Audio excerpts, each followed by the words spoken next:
Hi అండి, అందరికీ నమస్కారం. Welcome to Vijaya media. ఇప్పుడే అందిన వార్త.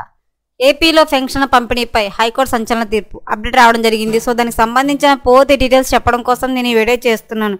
ఈ వీడియోని పూర్తిగా చూస్తేనే నేను చెప్పే సమాచారం మీకు బాగా అర్థమవుతుంది. అలాగే వీడియో నచ్చితే వీడియోకి లైక్ ఇచ్చి నన్ను సపోర్ట్ చేయండి. చాలా మంది సబ్స్క్రైబ్ చేసుకోకుండా చూస్తున్నారండి. తప్పకుండా సబ్స్క్రైబ్ చేసుకున్నప్పుడే నేను పెట్టే మరిన్ని వీడియోస్ చూడడానికి అవకాశం ఉంటుంది. అలాగే వీడియోని లైక్ చేయడం వల్ల వీడియోని కొంతమందికి రీచ్ అయ్యి ఇన్ఫర్మేషన్ మరి కొంతమందికి తెలుస్తుంది.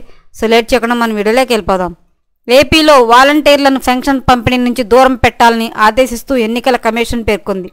అన్ని నగదు పంపిణీ పథకాల నుంచి వాలంటీర్లను దూరం పెట్టాలని సూచించింది.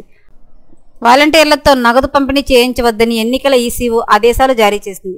హైకోర్టు ఆదేశాల మేరకు ఈ నిర్ణయం తీసుకున్నామన్న కేంద్ర ఎన్నికల సంఘం పేర్కొంది. కోర్టు ముగిసే వరకు వాలంటీర్లకు ఇచ్చిన ట్యాబ్, మొబైల్తో పాటు ఇతర ఉపకరణాలు కలెక్టర్ల వద్ద డిపాజిట్ చేయాలనింది. నగదు పంపిణీ పథకాల్లో ప్రభుత్వ ఉద్యోగులను వినియోగించుకోవాలని పేర్కొంది. నగదు పంపిణీలో వాలంటీర్ల పాత్ర లేకుండా చూడాలని హైకోర్టులో సిఎఫ్డి పిటిషన్ దాఖలు చేసింది.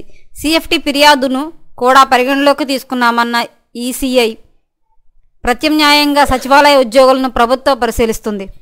సచివాలయ ఉద్యోగుల చేత పెన్షన్ ఇంటికి అందజేయించాలని ప్రభుత్వ ఆలోచన. 1వ తేదీ నుంచి 5వ తేదీ వరకు పెన్షన్ పంపిణీకి గడువు పెంచుకున్నారు. పెన్షన్లు ఇచ్చే గడువు సమయాన్ని పెంచేందుకు ప్రభుత్వం ఆలోచనలు చేస్తుంది.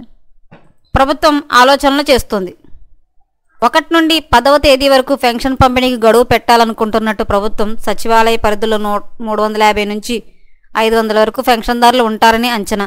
నిన్న సాయంత్రం వాలంటీర్లపై కేంద్ర ఎన్నికల సంఘం జారీ చేశారు.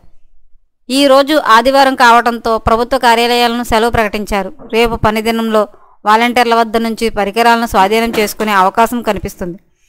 ఎల్లుండి నుండి సచివాలయ ఉద్యోగులతో పెన్షన్ పంపిణీకి కార్యక్రమం చేపట్టేందుకు సిద్ధమవుతున్నారు అధికారులు. ఎప్పటికప్పుడు ఇలాంటి మరిన్ని అప్డేట్ల కోసం మన ఛానల్ తప్పకుండా సబ్స్క్రైబ్ చేసుకోండి. Thanks for watching.